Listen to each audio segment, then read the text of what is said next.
Bonjour à tous et bienvenue sur le plateau de Bonjour chez vous. Aujourd'hui, notre thème du jour est « Être discret, c'est important ». Le saviez-vous ? Ben oui. Ben oui. Je vous ai pris de court, hein. C'est indiscret. Mais on se fait discret, Yveline. Vous vous faites discret. Je dirais rien. Pas un mot. Aujourd'hui, on va parler de la discrétion. Alors, il ne s'agit pas de chuchoter, donc non, nous ne ferons pas l'émission en chuchotant, nous crierons. Mais nous allons parler de cette discrétion qui est nécessaire d'avoir avec les autres. Simplement, on aurait pu intituler cette émission « Mêle-toi de tes affaires », mais je trouvais que c'était un petit peu moins beau quand même.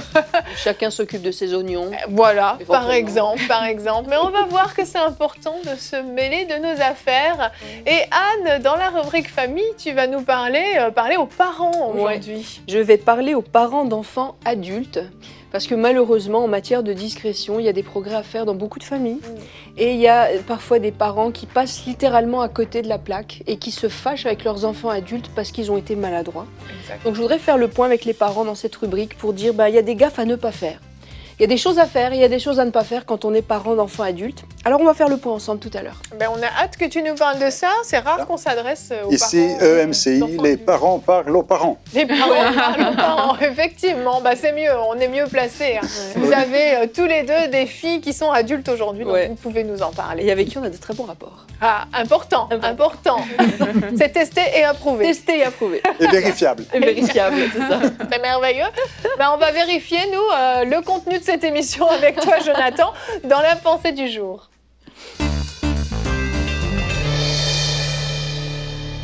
Alors, je commencerai avec juste un mot. Chut.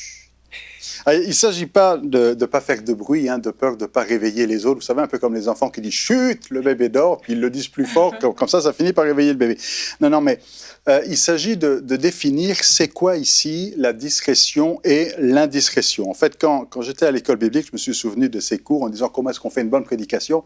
On commence par dire ce que ça n'est pas, et après on dit ce que c'est. Alors on va déjà commencer en quelques points. Ce que n'est pas la discrétion, donc c'est-à-dire l'indiscrétion. La discrétion, ce n'est pas la fanfaronnade.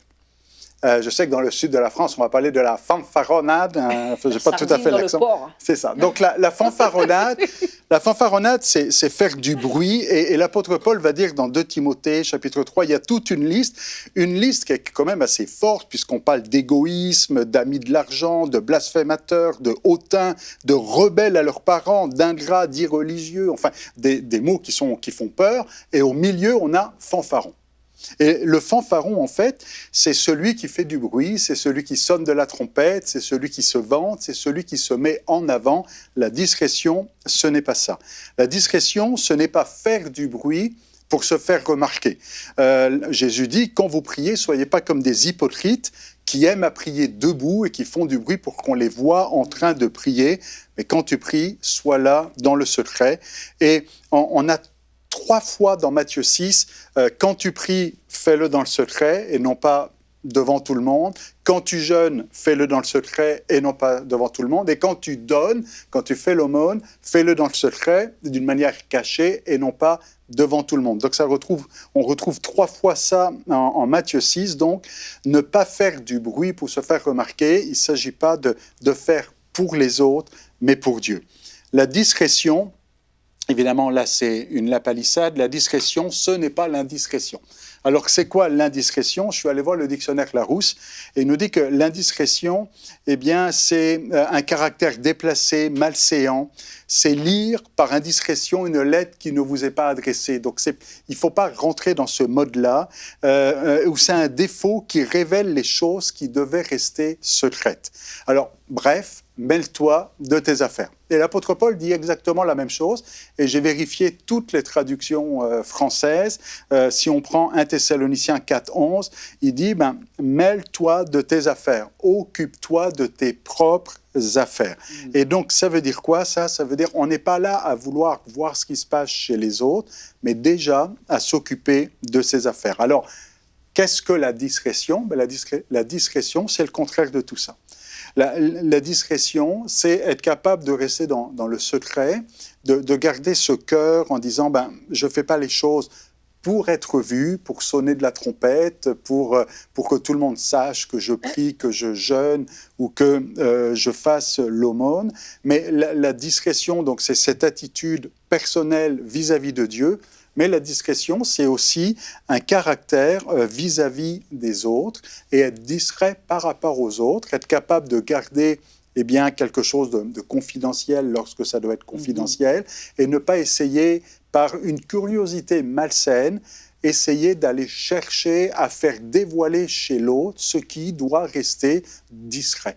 Alors, on va en discuter. Donc, soyons discrets aujourd'hui, c'est ce que vous devez retenir.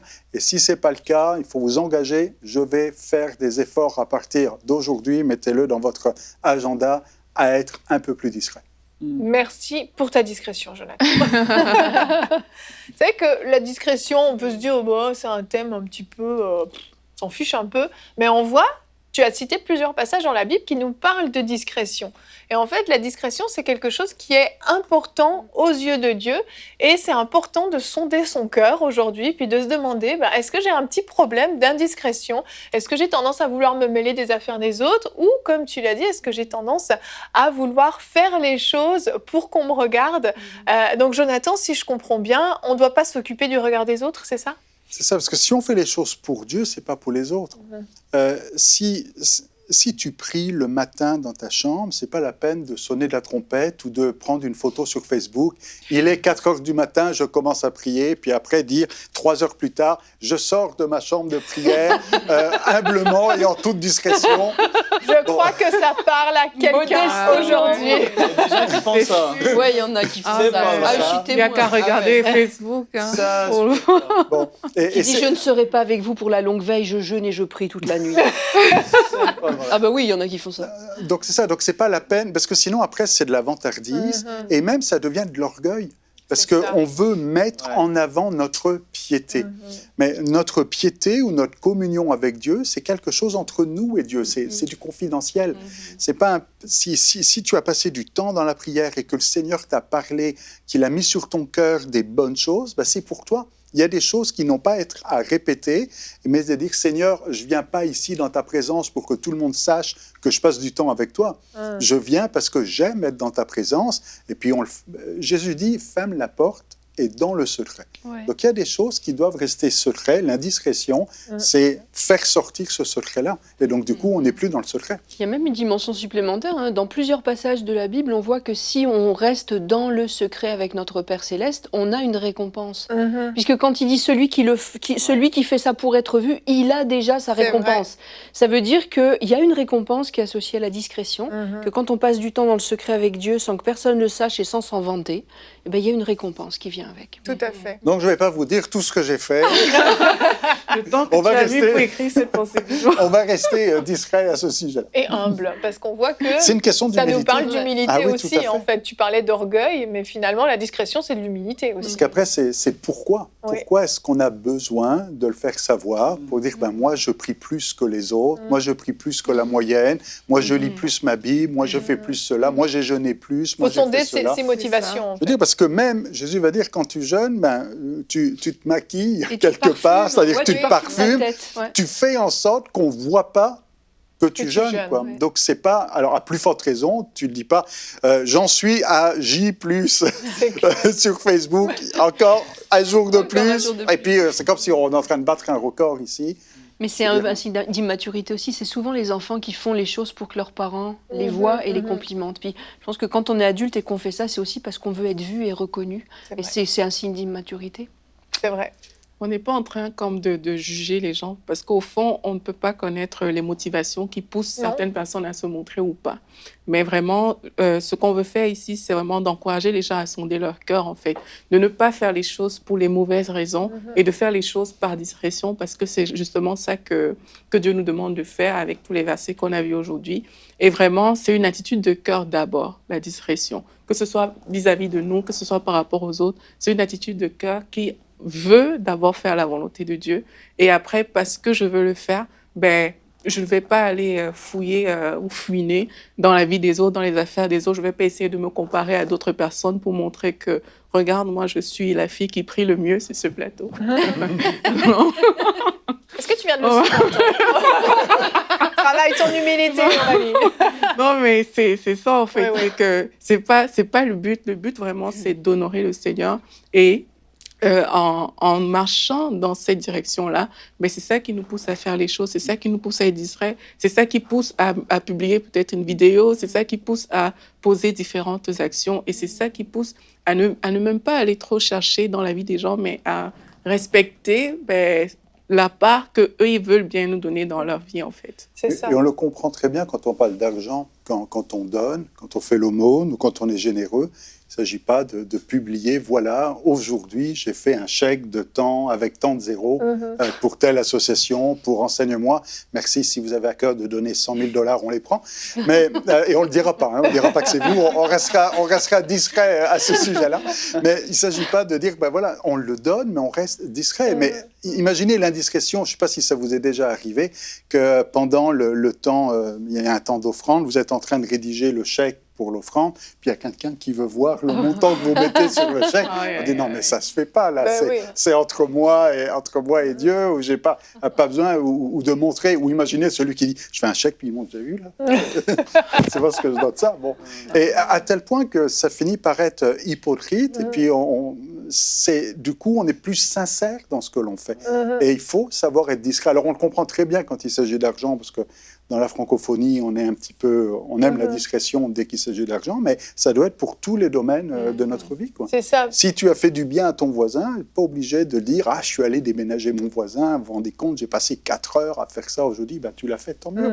Tu l'as fait pour Dieu. Moi, je veux partir sur la direction. Jonathan t'a parlé tout à l'heure de se mêler de nos affaires. Puis aujourd'hui, on est dans un monde où j'étais l'autre jour au magasin, au supermarché. Puis tu attends pour payer et tu vois sur tous les revues, lui, il fait tel truc, lui, il est avec telle personne. Et puis, tu veux savoir tous les trucs, mais il y a des revues qui sont consacrées à ça. Mais après ça, qu'est-ce qui arrive? C'est quand tu commences à être là-dedans, dans la vie du tous les jours, tu commences à vouloir savoir ce que tout le monde fait. Et ça mène au commérage, ça va mener à parler dans le dos des autres. Ça va t'apporter à plein d'endroits, en fait. Ouais. Et quand tu regardes, moi, je pense à Jésus. Souvent, je suis certain que les disciples auraient voulu qu'il parle plus. Il finissait un enseignement, mais il dit « Mais pourquoi? » Et puis on le voit après. Jésus enseignait quelque chose, et après ça, dans la maison, on voit les disciples, ils questionnaient plus. Jésus, devant les foules, il ne parlait pas, il n'était pas bavard.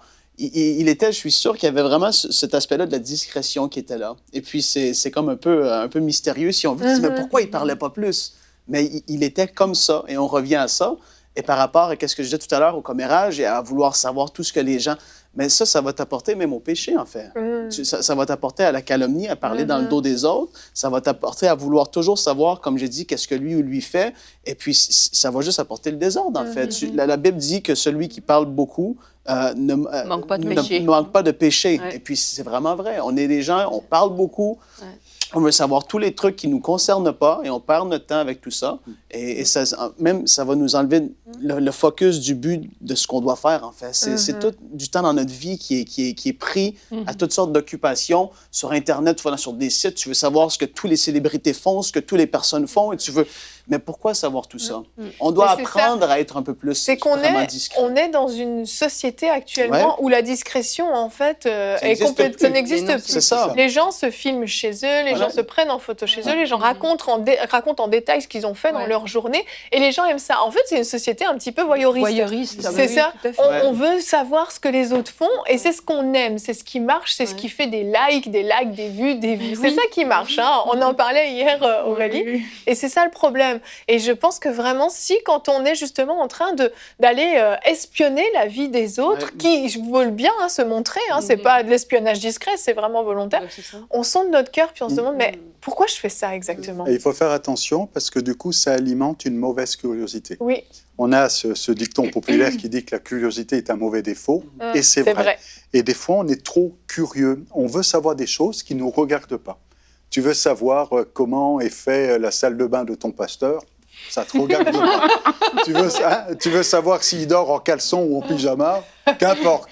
Non, mais je veux dire, des fois, et il y en a qui auraient pu dire à Jésus, mais c'était comment le ciel? Est-ce qu'il y a beaucoup d'or? Est-ce qu'il y a ceci? Absolument. Jésus dit rien, parce que c'est pas important. Et quand on alimente cette mauvaise curiosité, du coup, on veut être indiscret. parce qu'on veut savoir des choses qui ne nous regardent pas. Et du coup, le peu d'informations qu'on a va venir construire une mauvaise information, et c'est ce qu'on va appeler de la médisance, c'est-à-dire on va parler mal parce qu'on ne sait pas.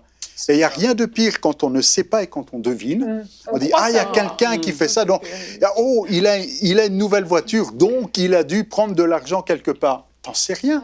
Et donc, du coup, tu vas trop loin. Et je vous rappelle, les bases de l'amour, c'est 1 Corinthiens 13, l'apôtre Paul nous le dit clairement, l'amour ne soupçonne pas le mal.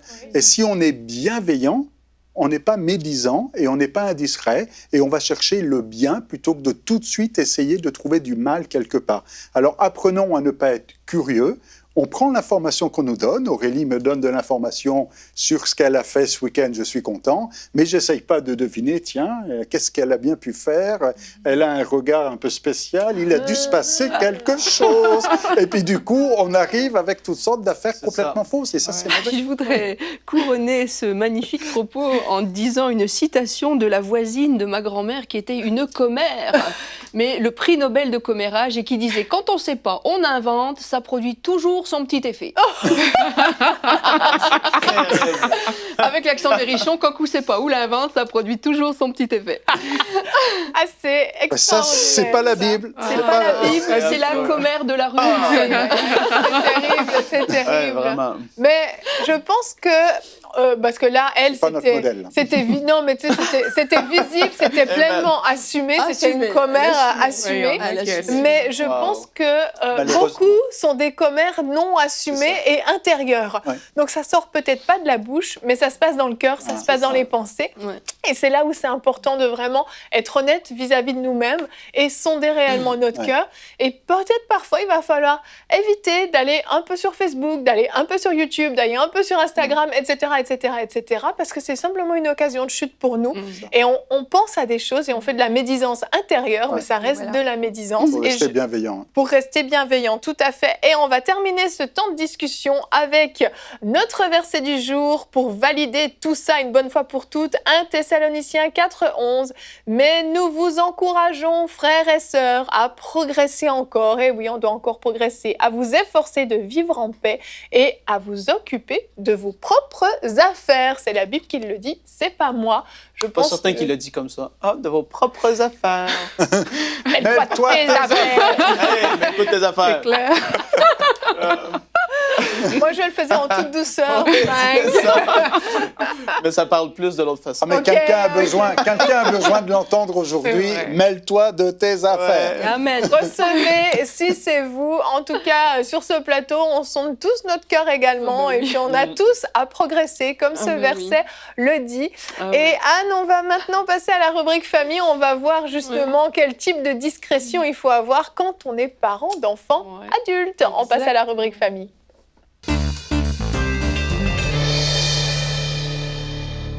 Anne, c'est pas facile. On est parents pendant des années, on doit prendre soin de nos enfants, on doit investir en eux, ils ont besoin de nous, on doit leur dire quel est le pied gauche et le pied droit de leurs chaussures, comment tenir leur fourchette, et en grandissant, on doit leur dire qu'est-ce qu'ils doivent faire, ne pas faire, qu'est-ce qui est bien, qu'est-ce qui n'est pas bien. Et puis un jour, finalement, on se retrouve avec des enfants qui nous disent « Maman, mêle-toi de tes affaires, papa, laisse-moi faire ma vie ». Comment on gère ça ? Oui, effectivement, il faut le gérer. Et il y a beaucoup de parents qui manquent ce passage-là, ce renversement d'attitude du parent d'enfant au parent d'adulte. Et en manquant ce passage obligé, ils font des gaffes et ça amène de la division dans les familles. Donc il y a vraiment un principe de base qu'il faut absolument comprendre. Mais ça, dès qu'ils sont petits, c'est que notre enfant ne nous appartient pas, déjà. Tu le dis souvent dans cette rubrique et c'est important de le comprendre. Je le dis souvent, je l'ai aussi dit souvent dans Paroles de femmes, nos enfants ne nous appartiennent pas. Et c'est ma belle-mère, la maman de Jonathan, qui me l'avait dit quand mes enfants étaient bébés. Elle dit, souviens-toi toujours, Anne, que les enfants appartiennent à Dieu et ils ne t'appartiennent pas. Et c'est une grande sagesse parce que dès l'enfance, Dieu nous les confie pour qu'on les amène à l'âge adulte et il nous donne ce privilège, cette confiance qu'il nous fait de les amener à l'âge adulte. Mais ils ne nous appartiennent pas, c'est pas notre propriété. Et quand ils deviennent adultes, normalement, notre travail d'éducateur, d'éducatrice est terminé et on doit être dans une période plutôt où on ramasse les fruits de notre éducation. Et souvent, il y a des gens qui ne vivent pas cette période-là de manière harmonieuse et qui ne récoltent aucun fruit et c'est plutôt de la dispute, les enfants qui ne viennent plus les voir parce qu'il y a eu des maladresses de commises. Donc il faut vraiment faire cette transition de passer d'éducateur à accompagnateur. Et parfois ça vient dès la fin de l'adolescence, il faut comprendre qu'on lâche du lest et puis on va rentrer progressivement dans ce rôle d'accompagnateur. Il y a un défi qui est quand même important, c'est de conserver le lien avec nos enfants. Oui. Parce que comme je vous le disais, il y a beaucoup de familles qui se retrouvent divisées ou en tout cas qui se voient mais à contre-cœur parce que justement le lien n'a pas été conservé. Et si on veut continuer à déverser de bonnes choses chez nos enfants et nos petits-enfants, eh bien, il va falloir le faire subtilement et avec sagesse, intelligence et le conseil de Dieu. Il y a beaucoup de familles, je vous l'ai dit, qui se retrouvent éclatées, pour qui c'est une corvée d'aller voir les parents parce qu'on va encore se prendre des réflexions sur ce qu'on fait, ce qu'on fait pas, le travail qu'on a, l'endroit où on habite, la voiture qu'on a choisie, la manière dont on éduque nos enfants, et ça n'en finit plus. Et on arrive chez les parents et c'est toujours le tribunal, les parents qui se mêlent de nos affaires, de nos investissements financiers, de je ne sais pas quoi. Et les enfants ne le supportant plus, ils viennent à contre-cœur ou ne viennent plus du tout. Alors oui, c'est un vrai enjeu parce que Dieu se plaît dans l'unité des familles. Oui. L'unité est une unité, et l'unité des familles est voulue de Dieu. Dieu veut que ses enfants soient unis et en particulier au sein de la famille. Et il va en découler un fruit abondant. Si on arrive à garder nos familles unies, on va vraiment plaire à Dieu et il va y avoir des fruits sur nos petits-enfants, nos arrière-petits-enfants.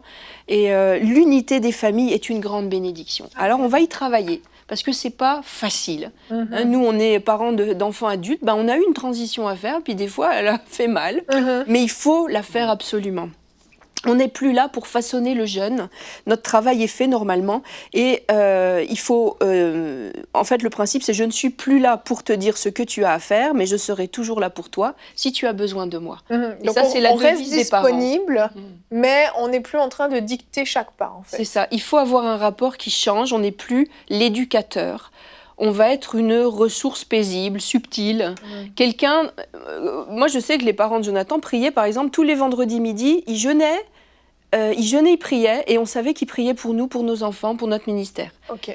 Mais ils ne se mêlaient pas de nos affaires. Donc ça, c'est un exemple de parents qui agit bien. C'est-à-dire que nous, ça nous faisait du bien de savoir qu'ils priaient pour nous, et on savait que si on avait besoin, ils étaient là, mais ils ne s'impliquaient pas dans nos affaires. Et ça, c'est vraiment ce qu'il faut faire. Je ne suis plus là pour te dire ce que tu as à faire, mais je suis là pour toi si tu as besoin de moi. Ça, juste un point, je pense que c'est important aussi parce qu'il y a des parents que leurs enfants ne sont peut-être pas avec le Seigneur présentement, Ouais. ils sont adultes. Ouais. Puis le fait de rester présent, je pense que c'est important de le souligner parce qu'il y a des parents qui peuvent être frustrés Oui. à cause des décisions qui ont été Ah, faites. bien puis, sûr, ben oui. tu sais, fous-moi la paix. Ouais. T'es rendu un adulte, Ouais. j'ai fait ce que j'avais à faire, là, dégage. Maintenant, Mais débrouille-toi, quoi. c'est pas l'attitude à avoir et je pense que c'est Ouais. important pour Mais certaines moi, je personnes. pense c'est une petite ligne. même, excuse-moi, à d'autres, parce que moi, je l'ai vu vraiment en grandissant, mais c'est plus dans la culture africaine, où les parents n'appliquent pas souvent cette phrase-là. Mais ils sont là comme pour te dire ce que tu dois faire. Eh ouais. Même quand tu es plus âgé, même quand tu as une famille et des enfants. Et c'est vraiment important de souligner ça, en fait. Ben, oui, parce que si on reste dans ce modèle du parent qui, jusqu'à quasiment ses 100 ans, va nous dicter ce qu'on a à faire, c'est infantilisant, puis c'est pas ce que Dieu veut. Dès la jeunesse, Dieu dit l'homme quittera son père et sa mère et restera avec sa femme, s'attachera à sa femme. C'est un principe. Il doit y avoir un détachement des parents. Et puis, c'est sûr que ça, c'est vrai pour les gars, mais c'est vrai pour les filles aussi. Une fois qu'on est marié, on n'est plus sous la juridiction de nos parents. Et pour être sûr d'être bien compris ici, puis Ouais. on va laisser Anne Phoenix conclure aussi, c'est qu'il ne s'agit pas de couper que les parents Les n'aient plus parents, de ouais. part, parce que même les enfants adultes continuent à honorer, respecter les anciens, respecter les parents, aller chercher conseil, aller chercher de l'aide. Ça arrivait que notre fille venait me demander conseil par rapport au ministère et autres, mais il y a une différence entre je suis là et l'enfant adulte qui respecte et honore le conseil de son père, de sa mère, et ça c'est biblique et c'est normal, mais il y a une différence entre la personne qui respecte et puis les parents qui s'investissent et puis ceux qui s'imposent. Il y a une petite nuance à faire. Il ne s'agit pas de ne plus être là en disant maintenant tu te débrouilles, tu es grand, je suis là, mais je ne m'impose pas. Et voilà. Et donc, il y a des attitudes gagnantes à avoir pour garder de bons rapports. Alors, la première, et c'est vraiment ce qu'on vient de dire exactement, s'abstenir de toute intervention dans ses choix. On doit vraiment se forcer à se taire et à passer à l'arrière-plan. Si notre jeune adulte vient nous solliciter, qu'est-ce que t'en penses? On va donner notre avis, mais il faut pas dire c'est mal ce que t'as fait, ton choix c'est n'importe quoi, ou fais ci, fais ça, fais pas ci, ou fais ça pour faire plaisir à ton père. Ça ne marche plus. Donc il faut vraiment, si on veut garder de bons rapports avec nos parents, avec nos enfants, s'abstenir de toute intervention dans leur choix. Alors notre intervention, j'allais dire, elle va être plus passive. On va prier pour eux. On va peut-être, quand ils nous sollicitent, les conseiller, mais on va vraiment prier dans le secret. On ne va pas faire des grosses allusions, parce que des fois, on le fait, mais de manière plus subtile. Ouais, mais finalement, c'est gros. Mais voilà, mais finalement, c'est pas subtil du tout. Voilà, on va faire des têtes, des yeux à l'envers, des... Et ça parle aussi bien qu'une phrase. Donc il faut vraiment veiller, et puis dans notre cœur aussi veiller à ne pas s'impliquer dans leurs choix, et juste prier et les remettre à Dieu pour qu'ils fassent les bons choix. Alors il faut aussi qu'il n'y ait pas de compétition avec notre enfant dans ses accomplissements. Des fois, on le voit dans certaines familles, il y a de la compétition. On a peur que notre enfant fasse mieux que nous. Il y a des familles, moi je me souvenais d'une famille, le fils était ambulancier et le papa était médecin, et le père crânait tout le temps parce que son fils n'était que ambulancier. Mais t'es le père, t'es pas le compétiteur. Donc sois béni Dieu parce que ton fils a réussi à être ambulancier. C'est une profession qui est honorable, mais c'était une très mauvaise attitude de crâner tout le temps parce que lui n'avait pu faire qu'ambulancier. Ben là, si vous voulez rater vos rapports avec vos enfants, faites ça. Ensuite, troisièmement, pas de compétition avec l'autre moitié si notre enfant est en couple. Que notre enfant soit marié ou en couple, parce que maintenant il y a des enfants qui ne sont pas chrétiens et qui se mettent en concubinage, notre enfant n'est plus seul, il a une autre moitié. Et il y a aussi des parents qui font des gaffes, non pas par rapport à leur jeune, mais par rapport au conjoint de leur jeune adulte. Et ça, c'est très mauvais pour les familles et ça va amener, et on le sait, beaucoup de divisions dans les familles. Il ne faut pas mettre son enfant dans une position où il devra choisir entre ses parents et son conjoint, sa conjointe. Jamais. Il est attaché à sa femme ou votre fille est attachée à son mari, et il ne faut jamais le mettre en position de devoir choisir entre vous et son conjoint. Oui. Parce que là, c'est la meilleure recette pour qu'il choisisse son conjoint puis qu'il vous abandonne. Voilà. Donc, cette fille-là n'a pas volé votre fils et ce gars n'a pas volé votre fille. Mais c'est celui qui est censé faire son bonheur. Donc moi, en tant qu'adulte chrétien, je vais prier pour que ça se passe pour le mieux et je vais travailler sur mon attitude pour que ça se passe le mieux possible. Ensuite, attention à la médisance. On en a parlé un peu avec la pensée du jour, mais dans les familles, il y a des ragots et il y a des médisances. Alors on va confier quelque chose à son père ou à sa mère, puis après les tantes, les oncles, les cousins le savent, et ça vous revient en boomerang, et vous apprenez qu'il a été dit et que votre tante avec votre autre tante ont fait des ragots sur votre situation familiale ou votre choix. C'est terrible, c'est terrible. Alors il faut fermer sa trappe et on arrête les médisances dans la famille. Si moi, ma fille vient me dire quelque chose, je ne vais pas aller le badrasser à toutes ses sœurs. Ses sœurs n'ont pas à savoir ce qu'une de mes filles m'a dit. Oui. Donc, il faut savoir garder la discrétion aussi dans les confidences que peuvent nous faire nos enfants. Ce n'est pas une affaire de famille, c'est une affaire de 1 à 1. Aussi, ne pas porter de jugement sur les choix. Donc, on a dit tout à l'heure ne pas s'impliquer dans leurs choix, mais maintenant, ne pas non plus porter de jugement sur leurs choix. On a forcément une opinion. Puis des fois, nos enfants prennent des décisions qu'on désapprouve. Mais j'allais dire qu'on désapprouve ou qu'on approuve, c'est même pas ça le problème. Si vous voulez garder des bons rapports avec vos enfants, eh ben vous ne portez pas de jugement ouvertement sur leur choix. Que vous ayez votre opinion, tout le monde en a une. Moi, c'est normal, on est humain. On va, avec notre sagesse, avec notre vécu, on va se dire « Ah, ça, c'est pas forcément un bon choix. Mais il faut pas le verbaliser tant qu'on vient pas nous le demander. C'est ça, c'est quand on vient nous demander conseil, là, on donne notre opinion. Et puis même en le donnant, je veux dire, faut y aller avec mesure. Si votre fille vient vous dire « Tiens, avec machin, on va se marier », et vous n'êtes pas du tout d'accord, c'est pas parce qu'elle vous ouvre une porte que vous avez non plus les grandes vannes ouvertes. Donc, on est sage dans la réponse. On est sage dans ce qu'on va dire. On est sage. Et bien souvent, peut-être plus de 50% des cas, c'est sur des bricoles, sur des affaires. Oui. Ah ben ils ont décidé d'habiter dans ce village-là, mais pourquoi ils n'ont pas pris celui-là? Moi j'aurais choisi là. Ah ils ont choisi une voiture allemande, pourquoi ils n'ont pas pris une voiture française? Et puis c'est vrai. Laisse-les choisir. Mais il y a des choix, souvent, ça va être sur les petits-enfants, la façon d'éduquer les petits-enfants. Et il y a beaucoup de familles où les parents vont juger la manière dont la belle-fille ou le fils élève les enfants. Alors, on a élevé nos enfants d'une certaine manière, qui avait du bon, qui avait du moins bon. Nos enfants sont adultes, ils sont responsables d'enfants, ils vont faire des bonnes choses, puis ils vont faire des gaffes. Mais c'est plus notre rôle de venir là en censeur, en juge, en disant « tu fais n'importe quoi, t'élèves tes enfants n'importe comment, tu devrais faire ci, tu devrais leur donner ça à manger, tu leur donnes trop de sucre ou tu leur donnes trop de poireaux à manger. » Moi, je me souviens ma tante donner au goûter à ses filles un bouquet de persil. Ça a toujours été une énigme pour moi, mais je me souviens que dans la famille, tout le monde rigolait avec ça. Ben oui. Mes tantes ensemble, les Moi aussi, ça me fait rire. tout le monde rigolait parce que ma tante donnait du persil à ses filles. Ben, à la rigueur, avec le recul, je me dis on avait tort. Parce que c'était son droit, c'était elle la responsable de ses enfants. Puis si elle jugeait que le persil c'était bon, so be it. Allez, donne du persil à tes filles. Donc souvent je vois des gros problèmes dans les familles parce que la grand-mère se mêle et va dire que la belle-fille nourrit mal les enfants, ou qu'ils regardent trop la télé, ou qu'ils sont trop à telle ou telle activité, ou qu'ils font pas assez ci, ou qu'ils font pas assez ça. Taisez-vous. Il faut garder sa place de grands-parents. On n'est plus parents, on Non. est grands-parents. Parce qu'en faisant ça, vous avez peut-être raison. Hein. Je ne dis pas que les parents ont tort. On a peut-être 100% raison. Mais le fait de le verbaliser ou d'essayer de pousser pour que ça change, on va fiche en l'air et on va se retrouver avec des rapports vraiment ruinés avec nos enfants. La belle-fille va être contre la belle-mère, ça va être vraiment la ruine. Donc il faut éviter ce genre d'attitude. On ne porte pas de jugement, on ne fait pas les yeux à l'envers, on ne fait pas de soupirs, parce que la belle-fille éduque mal selon nos critères, nos petits-enfants. Voilà.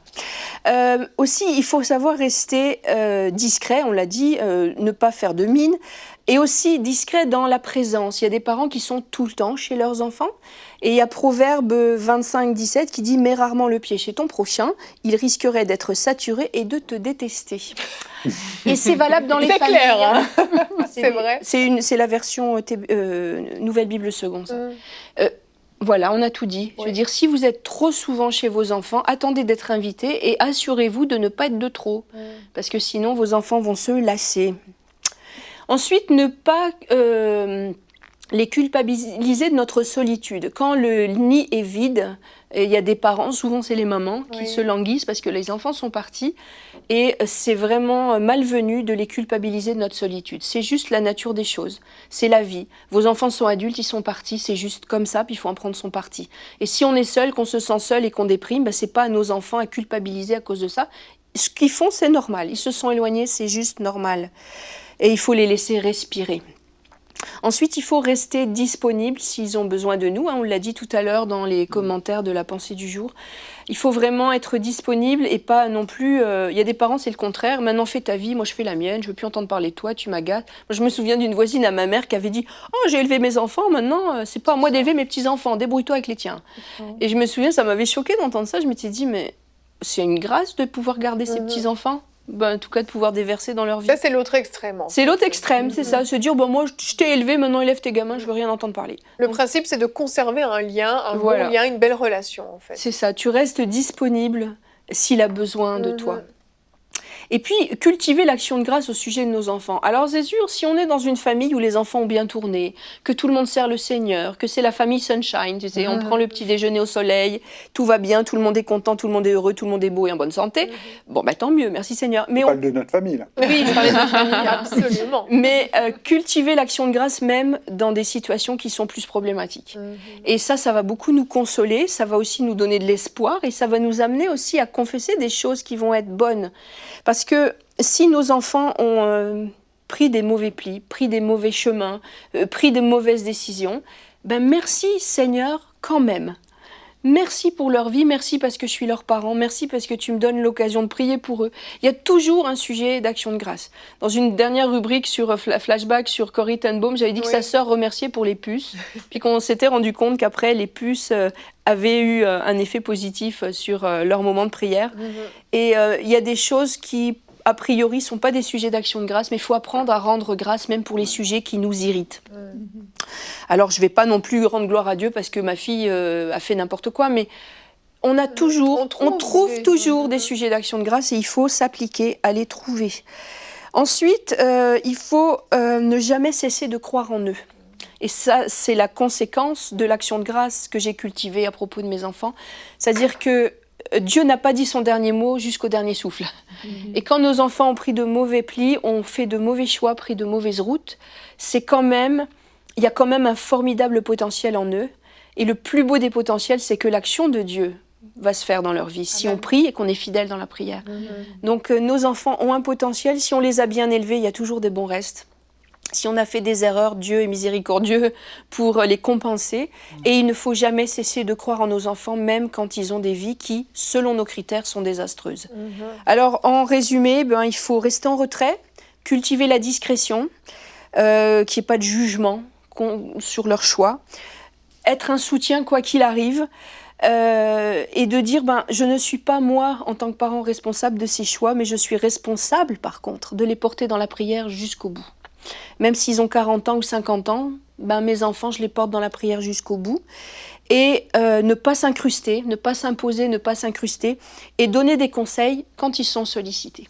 Et ça, c'est les recettes gagnantes pour garder de bons rapports avec nos enfants, et puis pour garder des familles unies. Mais oui, c'est sûr, parce que c'est ça, les parents ont tout un background, un arrière-plan, des expériences faites. Et nos parents sont un puits de sagesse, normalement. Ils ont une expérience qui fait que les conseils donnés peuvent vraiment être bons. Donc moi, je veux aussi encourager les enfants adultes à aller voir leurs parents pour leur demander des conseils, à oser y aller. C'est important de permettre à leurs parents de s'investir dans leur vie, parce que c'est vrai qu'au bout d'un moment, on veut se détacher, on veut montrer qu'on est capable, on veut montrer qu'on peut faire nos propres choix. Et puis finalement, on peut se tromper parce qu'on a été un petit peu orgueilleux de ne pas avoir osé demander à papa et maman. Donc, ça honore les parents. Les parents. Là, je parlais du côté des parents. Oui, c'est ça, mais maintenant, je faisais une petite parenthèse. Mais du côté des enfants, il y a aussi une attitude d'honneur à avoir vis-à-vis des parents. Et puis j'allais dire, si les parents sont vraiment trop interventionnistes et puis font toutes les gaffes que j'ai dit de ne pas faire, notre responsabilité en tant qu'enfant adulte, c'est aussi de rester sage. Et on continue d'honorer nos parents. Oui.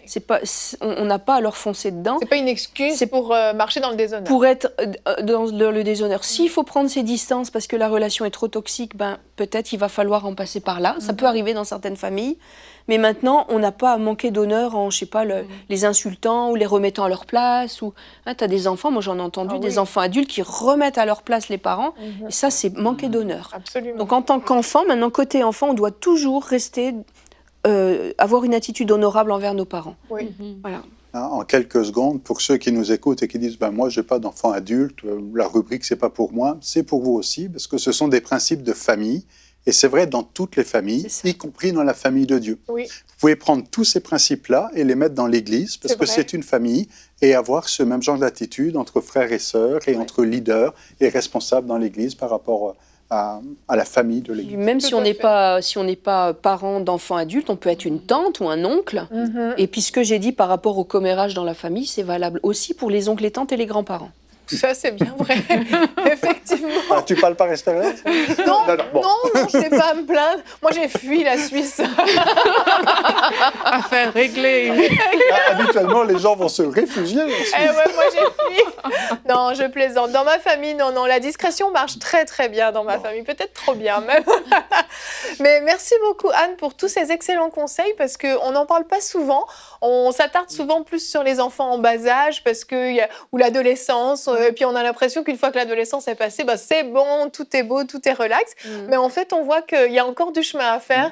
Cette relation, en fait, entre parents et enfants se bâtit vraiment toute la vie, et y compris jusqu'à l'âge adulte. J'ai oublié juste un petit point, en quelques secondes. J'ai oublié de dire aussi que quand on est des grands-parents de petits-enfants, il ne faut pas tomber dans la jalousie des autres grands-parents, parce qu'il y a 2 couples normalement de grands-parents. Des fois, même avec les familles recomposées, il y a plus de grands-parents, il y a 8 ou 9 grands-parents. Oui, tout à fait. Donc il faut surtout éviter de tomber dans les jalousies et dans les rivalités de grands-parents. Ça, c'est vrai. Ça peut causer beaucoup de tort. Voilà. Et puis les petits-enfants peuvent en jouer en plus. Ah bah oui. Ils le remarquent très, très vite. Et c'est la guerre au moment des fêtes de fin d'année. Oh oui, ça c'est vrai. Donc merci à vous tous pour cette excellente discrétion sur ce plateau. Et à la maison, j'espère que vous avez été édifiés, été bénis par le contenu de cette émission. Alors peut-être que le titre ne vous inspirait pas beaucoup, mais je pense que vous avez compris ce qui se cachait derrière ce titre. C'est important d'être des personnes discrètes dans tous les domaines de votre vie. Ne soyez pas toujours en train de vous mêler des affaires des autres, de vouloir conseiller les autres, de vouloir donner votre opinion sur tout et n'importe quoi. Vous pouvez penser des choses, mais gardez-les en dedans de vous jusqu'à ce qu'on vienne vous demander conseil. C'est valable pour des parents avec des enfants adultes, mais c'est valable dans tous les domaines de notre vie. Et nous allons nous retrouver demain. Nous aurons notre quiz, notre premier quiz de l'année, si je ne me trompe pas, ou peut-être deuxième déjà. Comment me réjouir des succès des autres sera notre thème du jour. Et comme je l'ai dit, notre quiz, donc on a des équipes qui sont absolument prêtes. Les rouges sont là. Les rouges sont là. Ah ouais. Les bleus sont là, Frank. On est distrait, nous. On parle pas beaucoup. On parle pas beaucoup. Ah oui, c'est sûr, les bleus sont très discrets en général. On verra si demain la discrétion sera de mise pour l'équipe bleue ou pas. Habituellement, c'est pas le cas. En tout cas, merci à vous tous de nous avoir suivis. On se retrouve demain et bonjour chez vous.